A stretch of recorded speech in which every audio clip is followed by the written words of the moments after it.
तुम अगर मेरे चैनल पे जाओगे और सबसे पॉपुलर वीडियो सर्च करोगे तो तुम्हें मिलेगी ये वाली वीडियो। और इस वाली वीडियो में मैंने बताया है कि मैं किस तरीके से हेयर लॉस का मतलब शिकार हो गया था। मेरे बहुत ही ज़्यादा बाल झड़ रहे थे और मैं समझ नहीं पा रहा था मैं क्या करूँ। यहाँ तक कि मुझे डिप्रेशन तक हो गया था। इस वीडियो में मैंने अब सब कुछ एक्सप्लेन किया है। तो अब मैं तुम्हें बताने वाला हूँ कि अगर तुम्हारा भी ये हाल हो गया है, तुम्हारे बाल भी ऐसे झड़ रहे हैं, तो तुम उससे कैसे बच सकते हो। तो गाइस, सबसे फर्स्ट चीज़ तुम्हें समझनी पड़ेगी, तुम्हारे जो हेयर लॉस है वो बेसिकली 2 चीज़ों की वजह से होता है। पहला तो होता है तुम्हारी जेनेटिक हेयर लॉस, जो कि अगर तुम्हारे पापा-दादा की हेयर रिसीड हुई है या फिर तुम्हारे मामा या नाना की हेयर रिसीडिंग हुई है, तो तुम्हें भी हेयर रिसीडिंग होगी, तुम्हारा भी हेयर लाइन रिसीड होगी, तुम्हें हेयर फॉल होगा। ये तो चलो नेचुरल है। और गाइस, सेकंड चीज़ है अननेचुरल। ये होता है तुम्हारी खुद की गलतियों की वजह से, तुम्हारी लैक ऑफ स्लीप की वजह से, तुम्हारी लैक ऑफ डाइट की वजह से और तुम्हारे मतलब ओवर शैम्पूइंग, ओवर वॉशिंग और फालतू के प्रोडक्ट्स लगाने की वजह से। इस वीडियो में मैं जेनेटिक हेयर लॉस की बात नहीं करने वाला हूँ, क्योंकि जेनेटिक हेयर लॉस तो चलो सबको होना ही है, उसे तुम अवॉइड नहीं कर सकते। मैं इस वीडियो में बात करने वाला हूँ वो गलतियाँ जो हम करते हैं जिसमें से हमारा हेयर लॉस होता है और जिसे हमें बंद करना पड़ेगा आज से, अभी से ही। तो गाइस, सबसे पहली चीज जो बहुत सारे बंदे गलती करते हैं, ओवर वॉशिंग योर हेयर्स।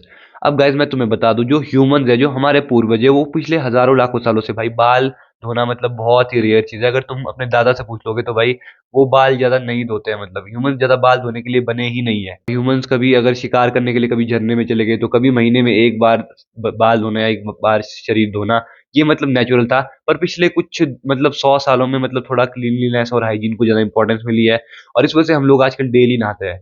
और डेली नहाते हैं तो इस वजह से हमारे बाल जो है वो बालों को नरिशमेंट जो होती है प्रॉपर, हमारे बालों से निकलता है एक नेचुरल ऑयल, उसे कहते हैं सीबम। वो बेसिकली हमारे हेयर्स को नरिश करता है, हमारे बालों को मतलब अच्छे से मॉइस्चराइज रखता है। और जब हम ज़्यादा बार बाल धोते हैं तो उस वजह से हमारे बाल झड़ना स्टार्ट हो जाते हैं, क्योंकि वो सीबम हमारे हमारे हेयर के नरिशमेंट के लिए बहुत ज़्यादा इंपॉर्टेंट है। अब बहुत सारे बंदे बोलेंगे भाई ये क्या बकचोदी कर रहा है तू।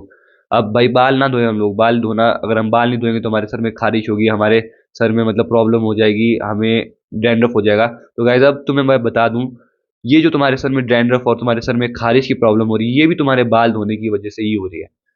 गाइस, होता क्या है, जब तुम कंटिन्यूअसली शैम्पू करते हो कई सालों तक और उसके बाद अगर तुम एकदम से शैम्पू बंद कर दो तो शुरू में तुम्हें प्रॉब्लम होती है, तुम्हें 1-2 महीने प्रॉब्लम होगी, क्योंकि तुम्हारी बॉडी है उसे मतलब तुम्हारे स्कैल्प को आदत लग चुकी होती है उस शैम्पू की, पूरा क्लीन होने की आदत लगी होती है। तो अगर तुम्हें शैम्पू को बंद करना है तो गाइस तुम्हें 1-2 महीने तक टॉलरेंस को बिल्ड करना ही पड़ेगा। तुम्हें गाइस करना क्या है, जैसे अगर तुम डेली शैम्पू करते हो तो तुम कोशिश करो कि तुम 2 दिन में एक बार शैम्पू करो। अगर तुम 2 दिन में एक बार शैम्पू करते हो तो तुम कोशिश करो कि हफ्ते में सिर्फ एक बार शैम्पू करो। और ऐसे ही करते करते तुम्हें लास्ट तक ये लाना है कि तुम महीने में सिर्फ एक ही बार शैम्पू करो। गाइस, तुम्हारे स्कैल्प के लिए अगर तुम महीने में एक बार शैम्पू करते हो तो वो ही इनफ है। अब इसमें मैं एक चीज ऐड करना चाहूंगा गाइस, तुम्हारा एरिया भी इसमें बहुत ज्यादा बड़ा फैक्टर प्ले करता है। जैसे मैं रहता हूँ हिमाचल में, पहाड़ों में, तो यहाँ उतनी गंदगी है नहीं, यहाँ क्लीनलीनेस है। तो इस वजह से मैं महीने में एक बार भी अगर सर को धोऊं तो भी कोई दिक्कत वाली बात नहीं है। लेकिन अगर तुम रह रहे हो सिटी में और तुम किसी धूल धड़ाके वाले इलाके में रह रहे हो, किसी अगर तुम कोई कंस्ट्रक्शन वर्क के आसपास रह रहे हो, तब तो तुम्हें हफ्ते में एक बार शैम्पू लगाना कंपलसरी हो जाता है। पर भाई दिन में एक बार शैम्पू लगाना, ये तो मुझे कंप्लीटली बेवकूफ़ी लगती है। तुम्हें कभी भी डेली शैम्पू तो करना ही नहीं चाहिए, क्योंकि अगर तुम डेली शैम्पू करोगे तो तुम अपने उस सीबम प्रोडक्शन को कंप्लीटली रोक दोगे, तुम्हारे बाल कभी नरिश हो ही नहीं पाएंगे। तो तुम्हें लगाने पड़ेंगे कोई एक्स्ट्रा ऑयल, मतलब तुम मस्टर्ड ऑयल, कोकोनट ऑयल वगैरह ये सब चीज़ें लगाओगे, पर ये सब चीज़ें गाइस सीबम के बराबर अच्छी नहीं है। तो इसलिए तुम्हें सबसे पहले शैम्पू को रोकना पड़ेगा। और गाइस, सेकंड गलती जो हम लोग करते हैं जिससे हमारे बाल झड़ते हैं गाइस, वो है यूजिंग हेयर प्रोडक्ट्स। और गाइस, इस हेयर प्रोडक्ट्स में मैं ऑयल को भी ऐड करूंगा, क्योंकि हम लोग जो ज़्यादा ऑयल लगाते हैं, ये जो भी ऑयल है, mustard oil, coconut oil, rosemary oil, ये सब ऑयल भी गाइस ये नेचुरल ऑयल नहीं है। तुम्हारे जो स्कैल्प से नेचुरल ऑयल निकलता है सीबम, हमारी बॉडी बहुत स्मार्ट है। हम लोग पिछले लाखों सालों से मतलब हमारे बाल थे भाई सर में, तो वो किस वजह से थे, सीबम की वजह से थे भाई। जो तुम अननेसेसरी ऑयल ऐड करो, ये थोड़े टाइम के लिए नरिशमेंट तो दे देंगे, पर ये सब करते क्या है, तुम्हारे बालों को उल्टा और हैवी बना देते हैं। तो तुम्हें ज़्यादा जल्दी मतलब डैंड्रफ होने के चांसेस भी बढ़ जाते हैं। तो तुम्हें ऑयलिंग वगैरह मेरे हिसाब से तो भाई तुम्हें नहीं करनी चाहिए। अगर तुम ऑयलिंग कर भी रहे हो तो तुम तब करो जब तुम नहाने जा रहे हो उससे पहले, मतलब जब तुम शैम्पू कर रहे हो उससे पहले तुम ऑयलिंग कर सकते हो अपने बालों को कुछ नरिशमेंट के लिए। वरना तो भाई अगर तुम नहाने के बाद अगर तुम तेल लगा रहे हो, मेरे हिसाब से तो भाई ये चीज़ को कभी भी सेंसिटिव बनाती है, क्योंकि अगर तुम तेल डालोगे तो एक तो वो तुम्हारे बालों को हैवी कर देगा, ऊपर से जो आसपास की जो डर्ट है, जो धूल है, वो भी तुम्हारे बालों में चिपक जाएगी। तो इससे भी तुम्हारे बाल खराब हो जाएंगे। तो इसलिए मैं कहूंगा कि तुम ऑयल को तो मत ही लगाओ। और बाकी जो हेयर प्रोडक्ट्स आते हैं, जो भी हेयर प्रोडक्ट, चाहे वो तुम्हारा सी सॉल्ट स्प्रे हो, तुम्हारा हेयर वैक्स हो, हेयर क्ले हो, हेयर जेल हो, तुम्हारे हेयर आयरन हो, हेयर हेयर फ्लैटनिंग आयरन, तुम्हारा हेयर पर्म हो, तुम्हारे हेयर को स्ट्रेट करना हो, जो भी तुम अपने बालों के साथ छेड़छाड़ करते हो, वो सब गाइस कंप्लीटली अवॉइड करना। एक चीज जो मैं इंडिया में देखता हूँ जो बहुत ही लोग मतलब बहुत ही बड़ी मिस्टेक लगती है मुझे, कि कर्ली हेयर वाले लोग अपने बालों को स्ट्रेट करवाते हैं। गाइस मैं तुम्हें बता दूं, अब वेस्ट में तो भाई इतना बड़ा मतलब ट्रेंड है, सभी अपने बालों में पर्म करवा रहे हैं कर्ली हेयर करने के लिए, और यहाँ इंडिया में बंदे भाई कर्ली हेयर से उनको स्ट्रेट करवा रहे हैं। इससे गाइस होगा क्या, तुम्हारे जो बालों का नेचुरल टेक्सचर है कर्ली, और तुम उसे करा रहे हो स्ट्रेट, तुम्हारे बालों का पूरा मतलब जो फॉर्मेशन है पूरा डैमेज हो जाएगा, तुम्हारे बाल अंदर से डैमेज हो जाएंगे, और इससे तुम्हारे जो बाल स्ट्रेट हुए हैं वो बहुत ज्यादा फ्रीजी हो जाएंगे, तुम्हारे बाल बहुत ही ज्यादा प्रोन हो जाएंगे डैमेज के लिए, तो इससे तुम्हारे बाल जल्दी टूट जाएंगे। तो ऐसी गलती तुम्हें बिल्कुल नहीं करना है। और सेम चीज स्ट्रेट हेयर से पर्म करा के अपने बालों को वेवी या कर्ली करना, ये भी गाइस अननेचुरल है। तुम्हारे बाल जैसे जितने नेचुरल हो सके उतने तुम्हें रखना है। तुम्हें ये सब पर्म और ये जो तुम स्ट्रेट करवा रहे हो उसे तुम्हें अवॉइड करना है। तुम्हारे हेयर वैक्स और हेयर क्ले आता है गाइस, ये भी बेसिकली करते क्या है, तुम्हारे बालों को मतलब ये इकट्ठा कर देते हैं, उनमें वॉल्यूम क्रिएट करके दे देते हैं, पर ये टेम्परेरी वॉल्यूम क्रिएट करके देते हैं, और ये लॉन्ग टर्म में तुम्हारे बालों को बहुत ही गंदा डैमेज करते हैं। मैं तुम्हें एक चीज बताता हूँ, मैं बचपन में मतलब मुझे बाल खड़े करने का बहुत शौक था, मैं हमेशा शीशे के सामने ऐसे यूं यूं करके अपने बालों को खड़ा करने की कोशिश करता था। तो एक बार हुआ क्या कि मतलब एक बारी मैंने अपने भैया का जेल अपने बालों में लगाया, तो मतलब मैं बेसिकली करता क्या था, मतलब मैं इस साइड के बालों में मतलब मैं हमेशा जेल लगा के रखता था, क्योंकि ये वाले बाल जो थे मेरे अजीब जैसे होते थे, खड़े नहीं होते थे। मैं पूरे बालों में जेल नहीं लगाता था, क्योंकि हमारे स्कूल में भाई मना था, और थैंक गॉड भाई हमारे स्कूल में ये जेल लगाना बना था। इस चीज ने मेरे बाल बचा दिया, और मैं उससे मतलब लगभग मैंने 1 महीने तक अपने बालों को ऐसे लगाया, और एक दिन मैं ऐसे ही बैठा हुआ था और मैंने अपने बालों को ऐसे ही खींचा, और मैंने देखा भाई मेरे हाथ में 10-12 बाल टूट के आ गए, और मैंने उसे थोड़ा और ऐसे ऐसे किया, और मेरे पूरे बाल यहाँ के जहाँ मैं वैक्स लगाता था पूरे झड़ गए।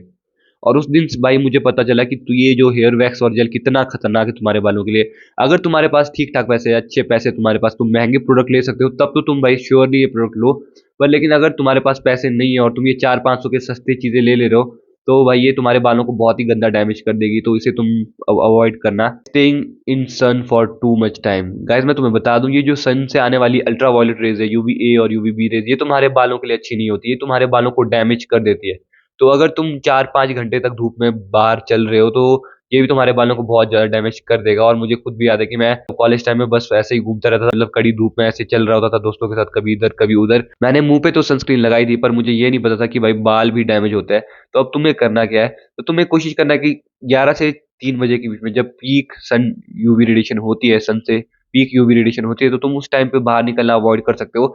ये सिर्फ तुम्हारे बालों को ही डैमेज नहीं करेगा, बल्कि तुम्हारी स्किन को भी डैमेज कर देगा, तुम्हें टैनिंग हो जाएगी, तुम्हें एजिंग तुम्हारी फास्ट हो जाएगी।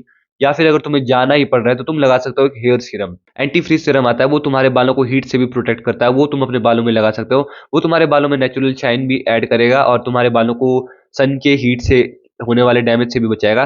बस एक चीज का ध्यान रखना कि तुम उस सीरम को अपने स्कैल्प पे मत लगाना, क्योंकि अगर तुम्हारे स्कैल्प पे वो चले गया तो वो मतलब तो तुम्हें थोड़ी प्रॉब्लम क्रिएट कर सकता है। तो तुम्हें उसे बस अपने बालों के एंड में लगाना है, वो ऑयल से ज्यादा बेटर रहेगा, तुम्हारे बालों में फ्रिज भी नहीं क्रिएट करेगा, और तुम्हारे बाल अच्छे से नरिश भी रहेंगे। Never wash your hair with hot water, hot water तुम्हारे बालों को डैमेज कर देता है, तुम्हारे बालों से मॉइस्चर को पूरा खींच लेता है, और तुमने देखा होगा जब भी तुम गर्म पानी से नहाते हो तो तुम्हारे बालों में वॉल्यूम फिर नहीं आता है। ये मतलब शैम्पू के बराबर ही डैमेज कर देता है तुम्हारे बालों को।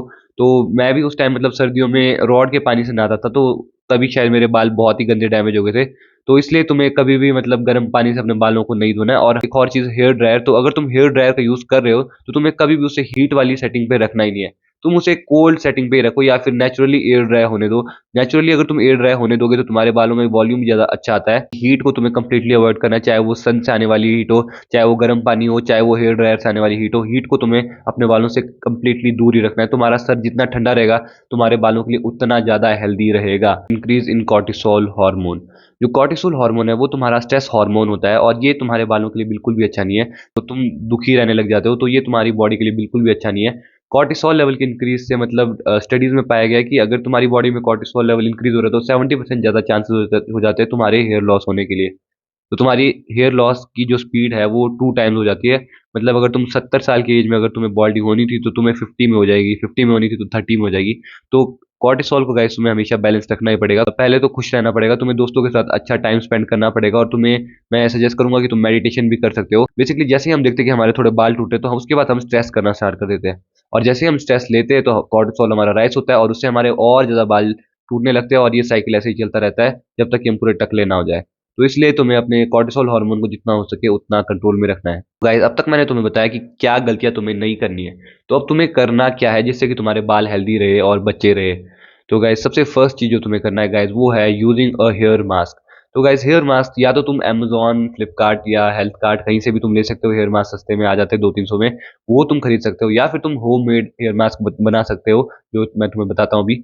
तुम्हें लेना है एक एग, एक होल एग तुम्हें डालना है एक बाउल में, और उसके बाद तुम्हें विटामिन ई की कैप्सूल लेनी है, तुम्हें किसी भी मेडिकल शॉप में 50 रुपए की मिल जाएगी। तुम्हें एक कैप्सूल उसमें डालनी है और साथ में कोई भी तेल लगा देना है, कोई भी तेल तुम उसमें डाल सकते हो। अगर तुम उसमें कोकोनट ऑयल डाल रहे हो तो तब तुम उससे मिक्स करके थोड़ा सा हल्का सा गर्म कर देना, क्योंकि कोकोनट ऑयल जब गर्म होता है तभी वो अच्छे से वर्क करता है। बाकी अगर तुम कोई ऑयल डाल रहे हो तो उसे तुम्हें अच्छे से मिक्स करना है और उसके बाद तुम्हें अपने बालों में लगा देना अच्छे से।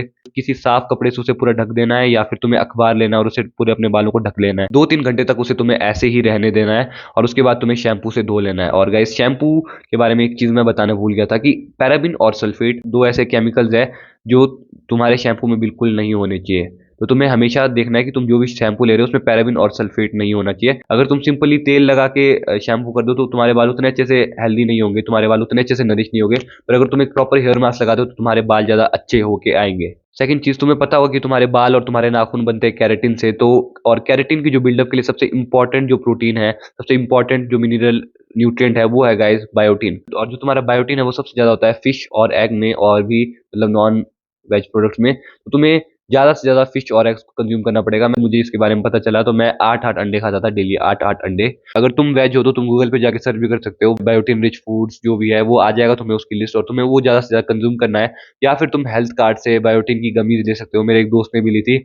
तो मैं तुम्हें कोई स्पॉन्सर वीडियो तो है नहीं, तो तुम खुद जाके देख सकते हो, रेटिंग वगैरह चेक कर लेना। मेन चीज़ तुम्हारी स्लीप बहुत ज़्यादा इंपॉर्टेंट है, क्योंकि जैसे मैंने तुम्हें बताया अगर तुम्हारी बॉडी में कॉर्टिसोल ज़्यादा होगा तो तुम्हारे हेयर लॉस होता है, और तुम्हारे कॉर्टिसोल को मेंटेन करने के लिए तुम्हारी स्लीप बहुत ज़्यादा इंपॉर्टेंट है। अगर तुम अच्छे से स्लीप नहीं लेते हो तो तुम्हें स्ट्रेस ज़रूर होगा।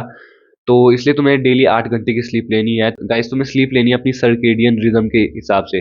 तुम्हारा जो सर्केडियन रिदम क्लॉक है वो 9 से 11 बजे के बीच में स्टार्ट होता है, तो मतलब तुम्हें 9 से 11 बजे के बीच में सो ही जाना है। तुम्हें सुबह 6 से 8 बजे के बीच में उठ जाना है। ऐसा नहीं कि तुम 4 बजे उठ जाओ, तुम्हें 6 से 8 बजे है मतलब मिनिमल टाइम। और आजकल वैसे भी सर्दियां हैं तो तुम जल्दी उठ के क्या ही करोगे। गाइस सबसे फाइनल चीज जो तुम्हें अपने बालों की हेल्थ को इंप्रूव करने के लिए करना है वो है गाइस, तुम्हें सर के बल बैठना है। मतलब तुम्हारे सर जमीन पे होना चाहिए और तुम्हारे पैर ऊपर होने चाहिए। ऐसे तुम ये फोटो देख लो, ऐसे मैं भी करता हूँ, मतलब दिन में 5-10 मिनट करता हूँ। इससे गाइस बेसिकली होता क्या है, तुम्हारे बॉडी में जो ब्लड सर्कुलेशन है नॉर्मली तुम्हारे सर तक पूरा अच्छे से नहीं जा पाता है। जब तुम ऐसा करोगे तो तुम्हारे मतलब स्कैल्प में मतलब खून अच्छे से जाएगा, तुम्हारा ब्लड सर्कुलेशन अच्छे से जाएगा तुम्हारे स्कैल्प पे, और तुम्हारे हेयर के लिए बहुत ही अच्छा है।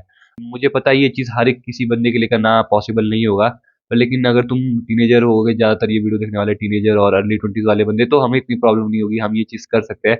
तो तुम इस चीज़ को ट्राई कर सकते हो, या अगर तुम्हें ये चीज़ करने में मुश्किल हो रही तो कोशिश करो कि शुरू में तुम 10 से 15 सेकंड तक ही बैठो, और डेली अगर तुम ऐसे बैठोगे तो इससे तुम्हारे स्कैल्प पे ब्लड का सर्कुलेशन अच्छा रहेगा, और ये चीज़ तुम्हारे लिए बहुत ही अच्छे से वर्क करेगी। तुम इसके बारे में गूगल में सर्च भी कर सकते हो, और इससे तुम्हारे स्कैल्प पे ब्लड का सर्कुलेशन अच्छे से रहेगा और तुम्हारी हेयर की हेल्थ अच्छे से रहेगी। गाइस अगर तुम्हें कुछ ज़्यादा ही हेयर लॉस हो गया है और तुम बालों से बहुत ज़्यादा परेशान हो, तुम्हें अपने बालों को वापस लाना ही है, तो गाइस तुम यूज़ कर सकते हो minoxidil plus derma roller. Derma roller तुम्हें यूज़ करना है गाइस 0.5 mm वाला। 0.5 mm का डर्मा रोलर सबसे बेस्ट होता है। और उसके बाद तुम्हें यूज़ करना है माइनॉक्सिडिल। गाइस इंडिया में माइनॉक्सिडिल मिलना बहुत ही मुश्किल है। मैं खुद जब मेरे बाल झड़ रहे थे तो मैंने माइनॉक्सिडिल के बारे में सर्च करने की कोशिश की थी, तो मुझे पता चला कि रीगेन एक ऐसी कंपनी है, REGAINE, रीगेन 5%, यही है इंडिया में मतलब ओरिजिनल माइनॉक्सिडिल। मैंने इसके ऊपर काफ़ी ज़्यादा रिसर्च भी किया है, तो तुम भी इसके बारे में देख सकते हो। ये कुछ स्पॉन्सर कुछ नहीं है, तो ये पर बहुत ही ज़्यादा महंगी है, 10-20 हज़ार की आती है ये, बाकी तो ये मिलना मुश्किल है। तो बस गाइज यही था आज की वीडियो के लिए।